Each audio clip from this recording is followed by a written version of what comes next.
అందరికీ జేబీఎం. నేను Rajesh Mahasena. Welcome to Mahasena media. ఇవాళ రాయల్ ఎన్ఫీల్డ్ అంటే అందరికీ చాలా ముందు, నా దగ్గర కూడా రాయల్ ఎన్ఫీల్డ్ ఉంది. సూపర్ మీటియోర్ 650 ఏదో ఒకసారి యాక్సిలేటర్ ఇచ్చామంటే గుండెలు దడదడలు ఆడతాయి. రాయల్ ఎన్ఫీల్డ్ అంటే అసలు యూత్కి ఒక కిక్. అలాంటి రాయల్ ఎన్ఫీల్డ్ రాయల్ బ్రాండ్ మీద మేడ్ ఇన్ ఆంధ్ర అనే స్టాంప్ రాజమౌళి ముద్ర వేసాడు ఆయన.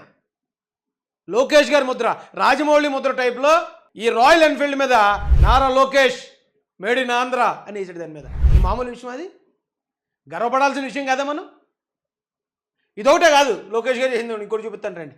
నాకు ఈ ఫోటోలు చూస్తే నాకు అనిపించిందండి, కేజీఎఫ్లో డైలాగ్ ఉంటుంది. కేజీఎఫ్లో రాకీ బాయ్ ప్రధానమంత్రిని వెళ్ళడానికి వెళ్తాడు బొకే పట్టుకుని.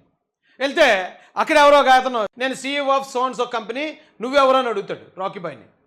పక్కన అడుగుతాడు సీఈఓ అంటే ఏట్రా అబ్బాయి అని అడుగుతాడు. బాసులకే బాస్ అన్న అంటాడు. అంటే రాకీ బాయ్ చెప్తాడు డైలాగ్, నేను కూడా సీఈఓని అంటాడు. సీఈఓ విచ్ కంపెనీ అని అడుగుతాడు. ఇండియా అంటాడు. అంటే ఇండియాలో ఉన్న బాసులకి బాస్ నేను సీఈఓని అని చెప్తాడు అక్కడ. కానీ ఇక్కడ ఈయన్ని ఈ గెటప్లో ఈయన చేసిన పనులు, ఈయన చేస్తున్న పనులు, ఈయన తిరుగుతున్న విధానం, పెట్టుబడుల కోసం, కంపెనీలు తీసుకురావడం కోసం, ఏదో ఒక సొంత కంపెనీ సీఈఓ తన కంపెనీ కోసం రాత్రి పగలు ఎలా కష్టపడతాడో డెవలప్ చేసుకోవడానికి, అలా ఈ రాష్ట్రం కోసం కష్టపడుతున్నాడు ఈయన. ఇప్పుడు గతంలో చంద్రబాబు నాయుడు గారికి ఉండేది ఆ బ్రాండ్, సీఈఓలో పనిచేస్తాడు ఆయన. ఆయన అంతా కూడా స్ట్రిక్ట్గా ఉంటుంది, అడ్మినిస్ట్రేటర్ అని చెప్పి. ఆయన మించిపోడు ఈయన. అరే అలాంటి ఇప్పుడు సినిమాల్లో హీరోలు చెప్పే డైలాగులే మన నాయకులకు సూట్ అవుతున్నాయి కదా. ఇలాంటి పొగిడేస్తున్నాడు. నేరేనా తెలియక అడుగుతాను. రాజేష్కి పదవి ఇస్తే పదవి ఇచ్చాడు కాబట్టి పొగుడుతున్నాడు అంటారు. రాజేష్కి పదవి ఇవ్వకపోతే ఉన్నది కూడా పోతే పదవి ఇంకో పదవి ఏదో కొత్తది రావాలని పొగుడుతున్నాడు. అంతేగాని ఒరే నిజం చెప్తున్నాను, నేను ఎప్పటికీ అర్థం చేసుకుంటారు మీరు.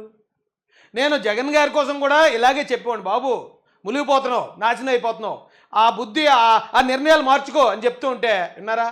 ఏమైంది? నేను చెప్పింది జరిగింది కదా. 11 సీట్లు పడిపోయారు కదా. ఇప్పుడు కూడా అది వినకుండా రాజేష్ పదవి కోసం చేస్తాడు, రాజేష్ డబ్బుల కోసం చేస్తాడు. ఎప్పుడు చూసినా నిజాన్ని మాత్రం ఒప్పుకోరు. మీరు నాశనం అయిపోవడానికి మీరు సిద్ధంగా ఉంటారు. వైసీపీ వాళ్ళని అడుగుతున్నాను. పోతానంటే మనం ఏం చేస్తామండి?